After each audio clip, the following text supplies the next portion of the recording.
Good morning! So, hindi tayo nakapag-vlog ng, I think, 3 days kasi, sumakit yung likod ko. Ayan, medyo na-over, over yata sa gala work, ganun. So, ngayon, we're going to a pool party with my friend. So, we're preparing food. At yung mga dadali namin maya. For like 40 people yung pupunta mamaya sa namin. Sa mga kasama namin sa trabaho. Yan. Maganda lang kami ng hamburger, hotdog. Ayan, hotdog. Susugasin natin to. Ayan. Today is Sunday. This is the last day of June. So, July na. Bukas, guys. Sobrang dali. Ng 2024. Pero, whee! Yung mga aso ko, ang gulo. Ang gulo. What happened here? Look at this, Daddy. Look at this, Daddy. Hi guys, good morning. Today is July 1. So, nakikita niyo yung background ko is iba today. So, ito yung first time naka-experience ako ng Airbnb dito sa Amerika. So, today is July 1. So, kahapon, meron kaming parties namin sa trabaho, sa grupo namin. So, nagplano kami na get together. So, nag-ano kami na mag-rent ng house.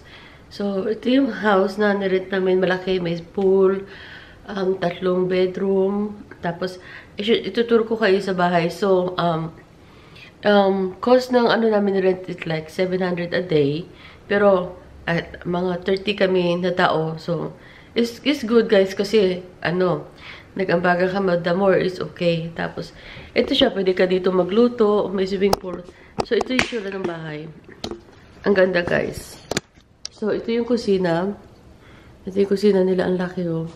So, meron silang, this is my first Airbnb. Ito, microwave. Pwede ka mag-init ng mo, pagkain. Ayan. Tapos, meron din silang oven. Yun ang maganda dito sa Airbnb, guys. Pwede ka dito magluto. Tapos, meron silang mga coffee, ganyan. Tapos, ayan, may iced tea, black coffee. Ayan, mga coffee, may tinapay pa. Tapos, so, kahapon, hindi ako nakapag-vlog na kasi sobrang dami ng tao, sobrang busy. So, ngayon, wala ng tao, tayo na lang. So, ayan yung, dito yung parang center, nila, table. Dito mo ilalagay yung mga pagkain.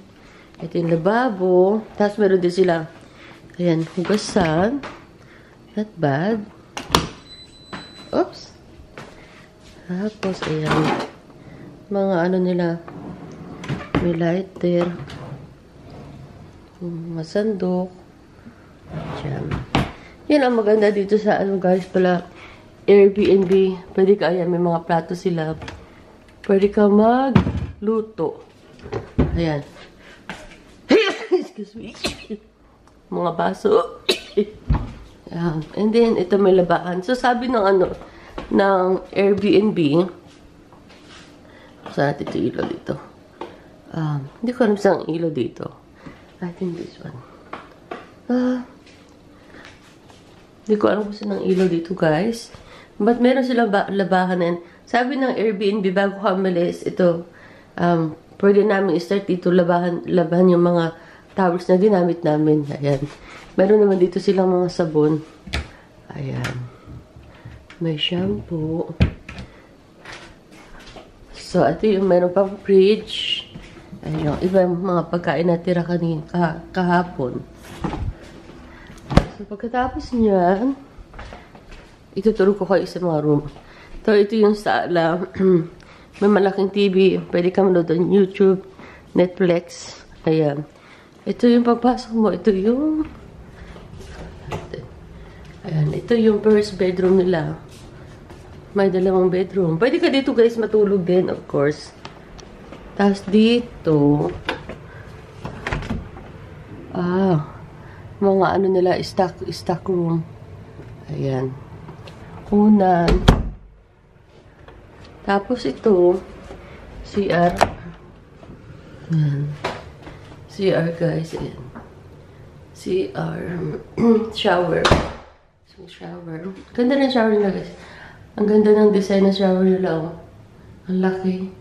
Tapos meron din mga shampoo. Ayan yung shower. Ayan. Tapos ito yung vanity fair. Tapos second room. Ayan, second room. Dalawang bed. Ayan. So walang natulog kami lang ni Ricky. Tapos ito. Natutulog ko yung asawa ko yan. Ito isang bedroom. Ayan, natulog ko yung asawa ko. Ayan, malaking TV. Ayan. Pero ito yung master. Yung CR laki. Oh, diba? Ang laki ng CR. Ayan. Shower again. Second shower. Ang ganda rin ang nila, vanity na Wala. Ang laki guys. Ayan, CR. Tapos may bathtub. Ayan. Isa.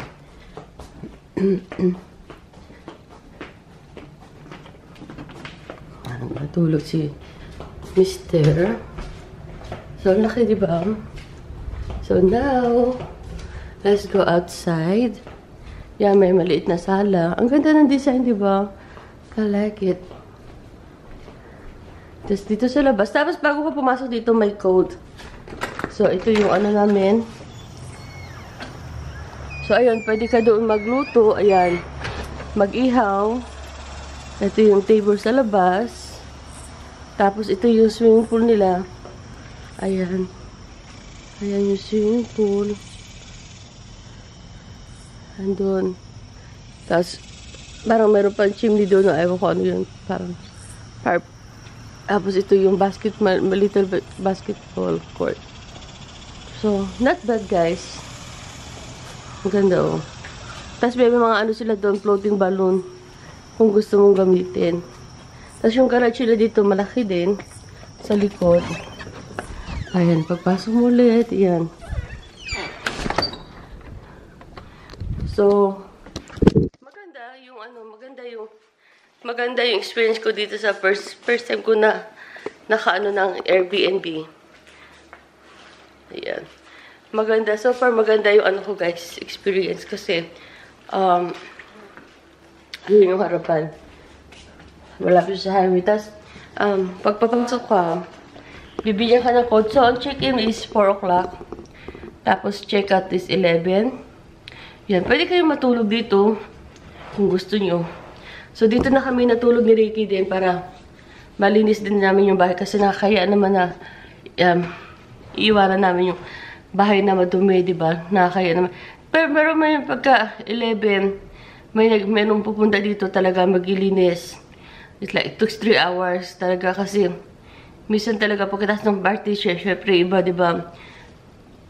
Talagang, na talaga, iniiwan na nila yung mga, nila yung magulo. So, bihira lang siguro talaga yung nakapag-ayos ng diba? So, yun guys. So, sobrang maganda yung experience ko ngayon dito sa Airbnb. Gusto ko siya. So, gusto ko i-try sa aking mga next trip. If I go somewhere, if I go with my mom or my family soon in the future or my friends, mag-rent na lang kami ng Airbnb para makapagluto ka, kasi pag hotel kasi guys, di ba parang lang sa hotel, yung lang sa hotel, ang tag dito, pag sa hotel kasi, ang tag dito, kwarto lang, tas nandoon na, di ba? Pero ang kagandahan lang sa hotel, matutulog ka lang, tapos wala ka nang masyadong di ba? Yun lang. May pagkain na ganun. Dito, ikaw magluluto talaga. Pero okay, this is good para sa mga party, gathering, instead sa bahay nyo, di ba? Mag-rent ka na lang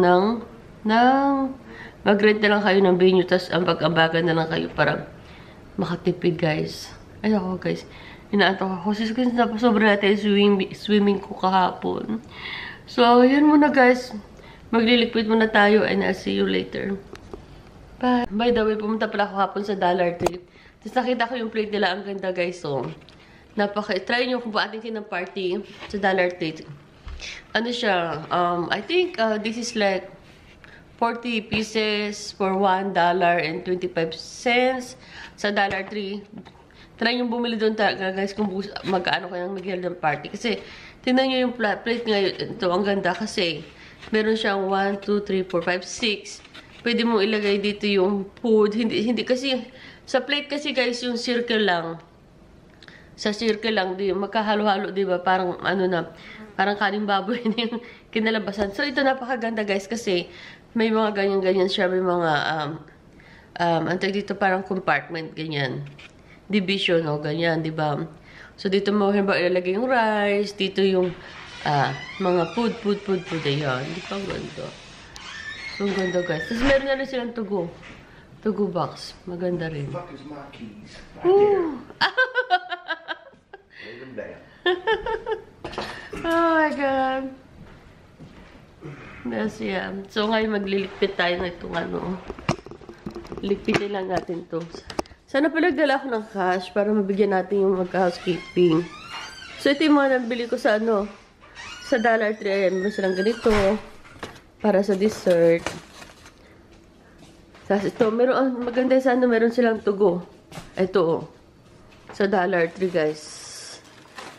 10 out of 10. 10 counts. $1, ano lang. 10 counts natin, nabili ko isa. Tama. Yung, I'm sorry, 10 counts pala itong isa. Ito isa pala, nabili ko 10. 10 counts, ayan. So, 10 counts. Diba? Wala na nung hugas-hugas. So, 10 counts for ano lang to? For $1.25. Not bad, diba? Tapos, meron pa silang ano, ayan. To go box, ang ano, dollar, ano ngayon? $1.03, ayan. O, diba, alam nyo na. Ang mga saronians. So, ayan, mag-start ako mamaya, maglinis. Konti na lang yan ako kagabi, guys. Sobrang dami. Sobrang dami kong ano, natumba yung malaki nilang puno sa harapan, oh. Ang ganda ng lampshade, oh. Napakaganda ng bahay ito, oh. Ayan, I don't know na. Pero okay na lang din ito kasi may income yung ano mo kaysa wala. Kaysa wala kang ano yung bahay mo na. Maganda talaga yung ganito na Airbnb mo. Kasi ano naman siya, guys, bago naman nila iparent yung bahay, may nagba-background check muna sila sa mag-rent, di ba? Kung hindi ba yan criminal or whatever. Tapos, hindi ka rin basta-basta makakapasok dyan kasi bibigyan kanila ng access code ng Airbnb na ito yung access code nyo, dito. Bago kayo makapasok, so secure. Tapos, syempre, if something happened, di ba, like, na-damage gano'n, syempre, baka, di ba, tatawagan kayo siguro ng gano'n. Pero, so far, wala naman na kami nabasag dito. Kahit maraming bata kahapon, kahit ang daming bata na mga, is, will behave naman yung mga bata na kasama namin kahapon. So, hindi lang talaga ako nakapag-vlog kasi sobrang, talaga, guys, nag-enjoy ako sa pool. Sobrang na-miss ko ang tubig. So, ngayon, start cleaning, pack the things, and then go home. And, then, guys, so, see you later again.